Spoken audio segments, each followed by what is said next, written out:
Bonjour à tous, alors on se retrouve avec une petite vidéo assez rapide de présentation, voilà, de quelque chose que j'ai racheté dernièrement.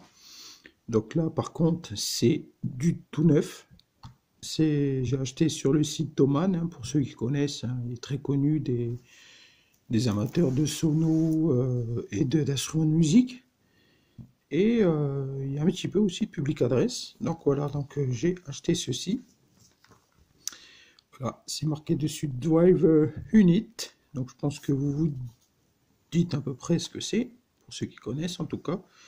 C'est un moteur de chambre de compression Monacore KU 916T, donc ça c'est le modèle. Et donc il monte jusqu'à 60 watts. Et l'avantage c'est que lui il est en ligne 100 volts. Donc c'est-à-dire qu'il a son transfo incorporé. Donc après, donc qu'est-ce qu'on lit sur l'arrière du capot? Donc la marque Monacore, le modèle KU 916T. Donc là il y a un numéro de série. Donc on voit qu'il y a la petite poubelle barrée, les 60 watts, les 100 volts. Ici on a le sélectionneur, le sélection de puissance bien sûr. Voilà, on le voit de plus près. Donc c'est une vis, hein. C'est quasiment le même système que mon Adastra. C'est-à-dire qu'on a le plat de la vis et le petit marquage au-dessus. Donc c'est un peu différent des systèmes Bouillet. Ce Bouillet, eux, c'est le plat de la vis qui montre le sens de la puissance, alors que là, c'est le petit marquage qu'on voit blanc au-dessus. C'est-à-dire que là, par exemple, il est au milieu, donc il est ici, en 30 watts. Donc il est IP66, donc ça on s'en doute, hein, voilà, c'est étanche, il n'y a pas de souci, on peut le laisser dehors. J'ai vu sur le site qu'on peut s'en servir jusque moins 20 degrés à plus 50 degrés, donc il y a de quoi faire. Et pour les puissances, donc vous les voyez ici, donc ça commence ici à 10 watts, 20 watts, 30 watts, 40 watts, 50 watts et 60 watts. Oui, 60 watts, donc autant vous dire que là, ça fait très mal aux oreilles, hein. Ça fait beaucoup de bruit. D'ailleurs, moi, je ne l'ai pas encore testé en 60 watts, je vous le dis franchement. Je l'ai testé en 30 watts, hein. C'est en plus parce que je l'avais mis sur un ampli, sur un AS30 qui fait 30 watts, donc je l'ai mis en 30 watts, mais pour le mettre en 60 watts, il faudrait que je sorte soit un PA 1100-1180, ou le AS245. Donc, comme c'est des amplis que je ne sors quand même pas souvent, du fait qu'ils sont lourds et qu'ils sont un peu puissants et que les connectiques ne sont pas toujours très évidentes, je préfère sortir pour faire mes essais soit mon petit BST, soit un AS30 qui est au-dessus dans ma chambre, et puis voilà, donc ces deux-là sont plus simples à bouger, voilà. Donc c'est un moteur de chambre de compression, donc c'est pas quelque chose d'audiophile, hein. C'est pas la peine dans les commentaires de venir nous dire ah bah c'est pas c'est un son dégueulasse. Ça, oui, on sait très bien, hein. J'ai eu on a eu avec un ami Lucas de la chaîne LV Sono TV, qui a d'ailleurs le même le même moteur que vous pouvez aller voir sur sa chaîne. Il a acheté le même il y a quelques temps. On a eu des commentaires d'une personne qui disait oui, mais ces amplis-là, c'est pas, ça n'a pas un son terrible, en gros c'est de la merde. Non, c'est juste que ce ne sont pas des amplis audiophiles, c'est sûr. Ça, c'est pas un appareil audiophile, hein, on n'écoute pas de la grande musique avec ça. C'est pas fait pour, en tout cas. Et les amplis, si on sait les utiliser correctement, ça donne un son quand même correct. Une ligne 100 volts, si on sait bien l'installer, si on sait bien la régler, ça donne un son assez potable. C'est sûr, on n'est pas dans l'audiophile, on n'est pas dans la grande musique, mais c'est pas ce qu'on demande à ce genre de matériel. Voilà. Donc ça, c'est une petite parenthèse. Voilà. Donc sinon, bon, on est sur un appareil qui a une coque en plastique, là, et au-dessus en fonte, hein. C'est noté sur l'adresse. Sur comment il y a une petite fiche technique avec que j'avais gardée d'ailleurs, elle est dans un de mes tiroirs, où on explique que là c'est moulé, c'est de la fonte moulée. Et puis voilà quoi. Donc là on a les 4 vis qui tiennent la bobine. D'ailleurs, fait quand même que je vais noter, c'est qu'on peut avoir une bobine de remplacement sur le site. Je pense que Thomann est lié, ou alors chez Monacore directement. Et voilà, donc on est sur un appareil qui fait plus de 3 kg, je crois quand même, c'est très lourd. Voilà, là on a l'entrée. Donc l'entrée qui, quand on est comme ça, est sur le côté, hein.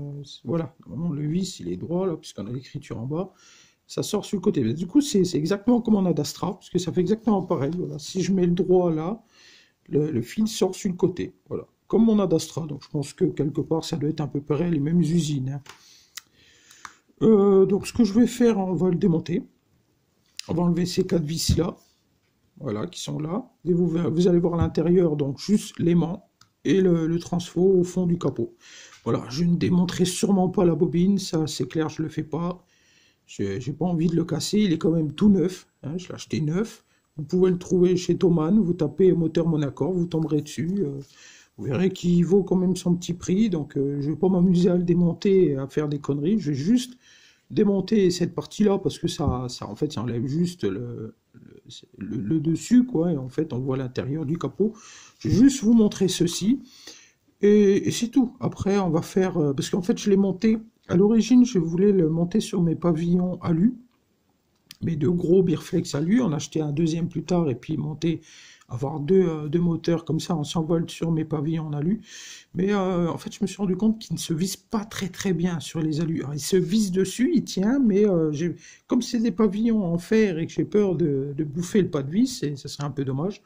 Donc du coup, j'ai décidé de faire autre chose. Alors au début, je me suis dit, je vais le mettre peut-être sur la compression rouge. Mais bon, j'estime que la compression rouge, pour l'instant, elle peut attendre, hein, puisque c'est plus une compression de secours, on va dire, hein, puisque c'est elle-même, elle n'est pas très professionnelle, mais bon, elle fonctionne, mais bon.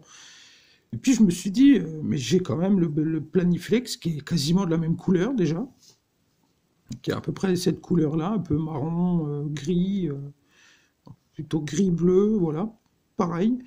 Et puis je me suis dit, en plus, il n'est pas en 100 volts, et ce serait quand même chouette de l'avoir en 100 volts.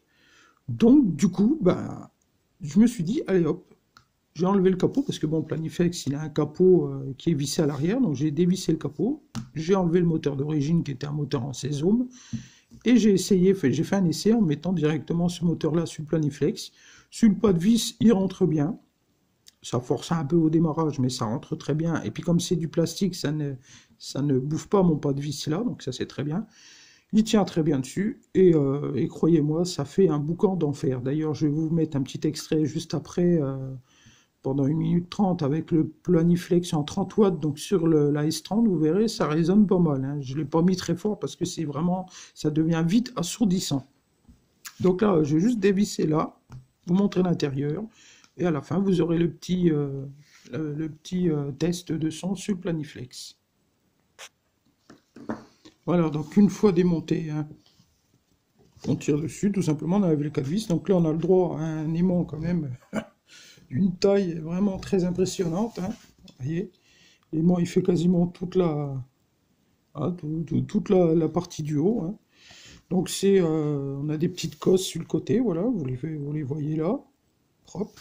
Et au fond, donc on a le droit, voilà, à un transfo, tout simplement, avec une référence. Transfo, il a sa propre référence, donc c'est marqué LTU 6011.